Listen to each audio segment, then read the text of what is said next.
नमस्कार. आज दुपारच्या जेवणात आहे ही मटकीची उसळ आहे, त्यानंतर कांदा टोमॅटो, त्यानंतर मिरचीचं लोणचं आहे.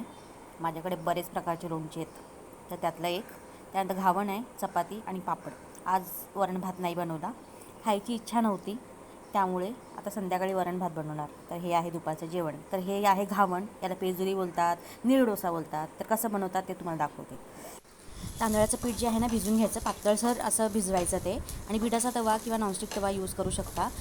त्यानंतर कांद्याच्या ती कापाने किंवा बटाट्याच्या कापाने तुम्ही तेल पसरून घ्या. मग हे आपलं पिठाचं बॅटर जे आहे ना, तांदळाच्या पिठाचं, ते असं पसरवायचं आणि छान अशी जाळी पडते ती. आणि मग त्यावर झाकण ठेवायचं. झाकण आरामात अर्धा मिनिटं इनफ होतं. आणि झाकण काढून आणि मग तो पलटून घ्यायचा घावण जो आहे तो, आणि खूप छान असं लुसलुशीत असं घावण तयार होतो. हो, पण एक महत्त्वाची टीप, जेव्हा घावण तुम्ही पीठ टाका ना, तवा मात्र एकदम गरम पाहिजे, तर ती जाळी येणार आणि छान अशी घावणं जे आहेत ती निघतात. तर तर सकाळी नाश्त्याला घावण आणि चहाच केला होता, आणि घावण जे आहे दुपारच्या जेवणातही आम्ही खाल्ले. तर हे आहे साधंसुद्धा दुपारचं जेवण. थँक्यू.